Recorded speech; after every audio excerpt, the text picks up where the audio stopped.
Hello, I'm Johnny, and welcome to the Ginger Geek Show. So today I'm talking about Doctor Shock Horror. But yes, we're back again with more episodes to review. This time we're talking about Dot and Bubble and Rogue. So let's get at it. Let's first of all talk about Dot and Bubble. There's my imaginary TV in front of me. Talk to me, TV, talk to me. Now, the first thing I want to talk about with Dot and Bubble is actually the whole midnight release that they're doing. Now, if you maybe don't know, but surely you do know if you're watching this, that they're actually releasing Doctor Who, each new episode at midnight on the same day. It's going to be shown at 7 o'clock, or roughly around that time, on BBC One.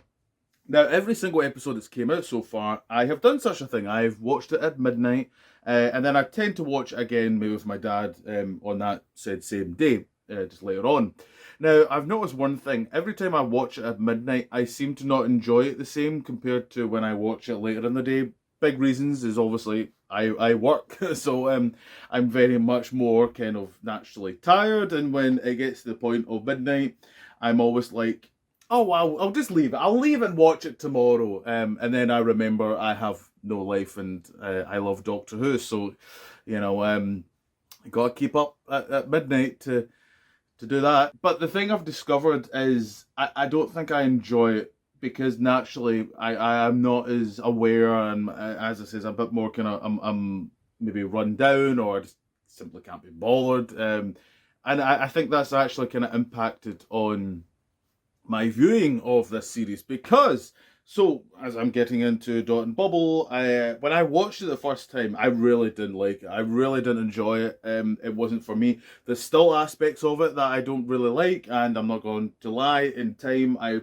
probably won't rewatch the episode much because, and it's a thing I'll get into in terms of just the way I view entertainment and the way I view things that I enjoy to watch, because the way I view entertainment is what I want to watch is what will entertain me, what I will get some form of enjoyment out of it. And when it's stuff that it just doesn't appeal to me, I naturally won't find it enjoyable. And it's when people, and I hate these comments when they come out with, well, you just didn't get it. No, I got it. It's just not for me. I just didn't enjoy it.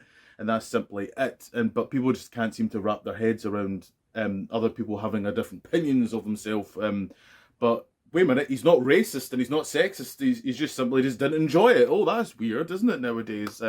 That can happen still. And some people just can't seem to. The problem nowadays, especially a lot of Doctor Who fans, they just jump with, and I see these comments and they always go, it's always the same people that don't like these episodes, isn't it? It's like, oh, I hate the way this fandom is kind of turned, and I think it's such a shame the way it's kind of when it's kind of become, and it's just not for me, that kind of side of Doctor Who. But as it says, it was interesting that I wasn't really a fan overall, and then I rewatched it again. The stuff I'll say right now, the stuff I really enjoyed was Shooty at the end. That was some really great stuff, and crazy how when you watch the Unleashed episodes, that was his first scene he done, which is quite a heavy scene, but he did it really well, and I like that. But this, as I said, the stuff that I just didn't like. Yes, and I get that she's written that way, but the main character that you are following is disgusting and horrible, and I get it. Lindy something Bean, which is a terrible name, but that's whatever.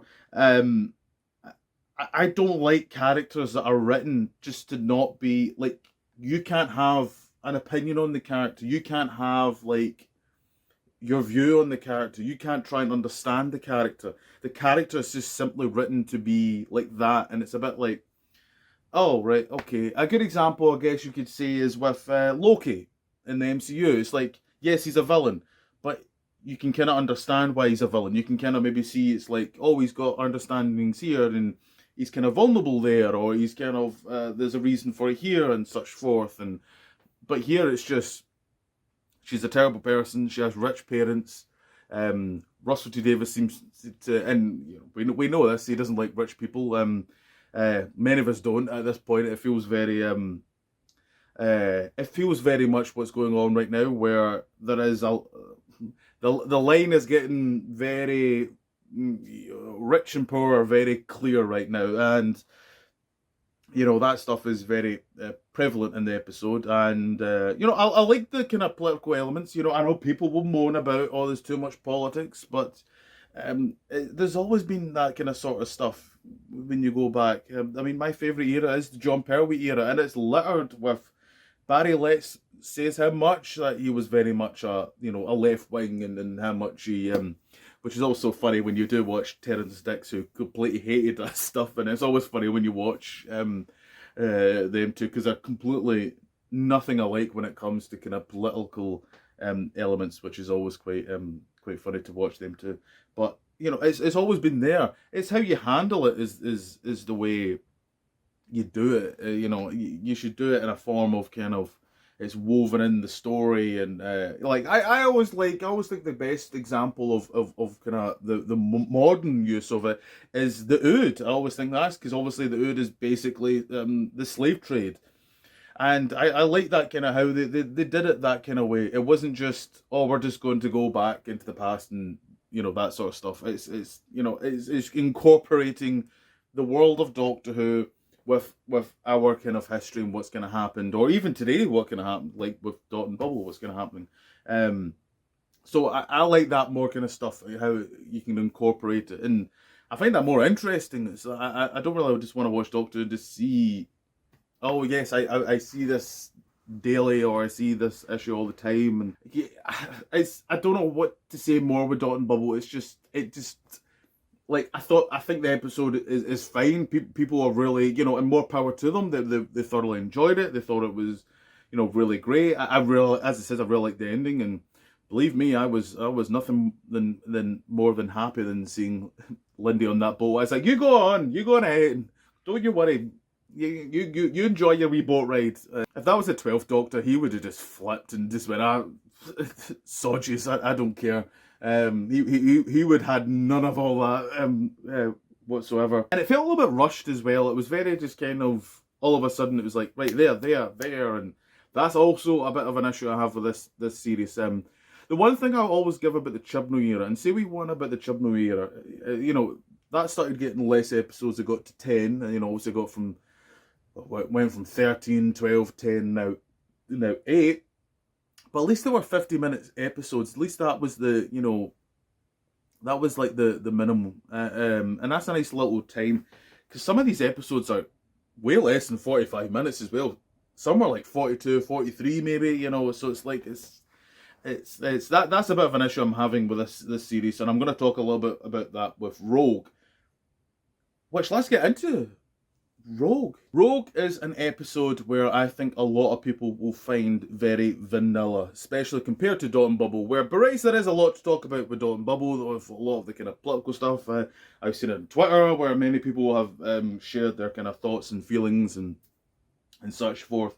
But I do feel that I think Rogue might be a bit vanilla for some people. They might find it a bit, I don't know, a little bit maybe disappointing with the character of Rogue, for first off, because they really bigged up that character very much so, and he's just a bounty hunter, and he kind of has a wee romance with the Doctor, and that's kind of it. And I didn't mind some of the stuff, but it did feel a little bit rushed. And again, this is what I was going to talk about with, in terms I had with Dot and Bubble, where it's like so the start of Rogue, where we don't see, there's no like TARDIS scene, or the scene I always like is when the TARDIS lands and they kind of walk about and they go, oh, how amazing all this is. And we don't get anything of that. It's just straight into the Doctor and Ruby are dancing with a great excuse, if you want to give it, how she knows how to dance and all that. I don't think there's any need for that personally. I kind of like it when the companion just feels like a normal person, and they're kind of like, oh, they're maybe struggling to do the dancing and such forth. I don't know if that stuff was needed maybe, but that was also, to be honest, more of a setup for later on in the episode. But yeah, so I wasn't a fan of like how it opened, and I'm just like, I just wish, and it's a problem I have with this series, is like everything just feels like a rush, and it doesn't feel like it can just kind of take its time a little bit. They did it better, I think, with the Devil's Cord, where there's a nice TARDIS scene, and they go in to get the clothes, which I quite liked, and they two are great, and then they walk out for a bit, and they kind of just go into the studios, and that's kind of really overall. There wasn't really much more else, I guess, but it just doesn't seem to be. The story is just like now. It just seems to just want to just rush into it instead of maybe just being a bit more kind of take its time, and I think that's a bit of a shame. And that's how I kind of felt a little bit with Rogue. But I did overall enjoy it. I'm not gonna lie, I did have fun with this episode, and it's why I kind of take these over Dot and Bubble. Like as I said, the way I view entertainment, especially the way I view Doctor Who, life is miserable, especially right now. It feels like it's not changed really ever since the pandemic. Everything feels like it's constantly going downhill. But I always loved watching Doctor Who because it was great escapism. And then when it's just like, oh, well, this episode's basically about how bad everything is right now, and it's like, okay, great. I could just watch a police drama on BBC One that they do all the time. That's why I kind of liked Doctor Who, because I felt like it was something a bit different, and I wanted to take me away from this world and way of what's going on right now. And I just think that's sometimes a bit of a shame. And as I said, I don't think Rogue's going to be all overall favoured, I think, in the community, because it's a bit more silly. Because I mean, the past 3 episodes, from Boom, 73 Yards, and Dot and Bubble have been very more kind of a darker kind of what's going on, basically. With Dot and Bubble not as maybe dark, but especially the ending and how it ends is very quite twisted, I would say. But then when I like that, I like that Rogue is a bit more, it just wants to have fun with what's going on. It is a bit more silly, and I like that a little bit more. That's what makes this show good, and I think that's the problem. That's another issue, and I've seen with a lot of people saying that is the way the episodes have been laid out is a bit bad. Because that's been like 3 in a row where they felt very, as I said, a bit. We had 2 in a row as well that were Doctor Light episodes, which is insane. Like, there's only 8 episodes, and 2 episodes are Doctor Light. Like, that's just not really good enough. Like, what was even the point? Like, I get that, Ncuti had to do Sex Education. He was still filming. It was the last season for that. I get that, but it's like clearly the guy wasn't ready. But then also, what I don't get is like, why did they film it so far ahead? Like they did this like a long time ago at this kind of point. So I don't get why it needed to be filmed so ahead when you couldn't have the actor to bloody play the role. It's all very random, that sort of stuff. But anyway, rambling on as always. Overall, Rogue, I thoroughly enjoyed it. I liked it. So the character Rogue isn't this big character that I feel like they were really pushing. Even recently, they kept going, he's going to change the Doctor's life forever. It's like, really? I don't know. I didn't get that much. A scene I should talk about is obviously the Doctor scene, where one of the Doctors is Richard E. Grant, and I don't really care, if I'm going to be honest, because when it comes to canon now, it's just the writers don't care. So why should I care? It's like the real artists doing whatever they want now. So I don't know. I don't see the point. Maybe they are meant to be doing something. Maybe he's actually a doctor before Ruth's Doctor. I don't know. Maybe they're doing something. Who knows? But I didn't get anything. What's interesting, it does look like a Richard E. Grant today. So maybe that's saying something. He did look quite a good aged Richard E. Grant. So I don't know if they're maybe saying something there. Who knows? But yeah, I thought it was. Yeah, you always kind of have that scene kind of ever so often, is when you kind of see, every other, maybe basically every new era is like, maybe there's a scene with.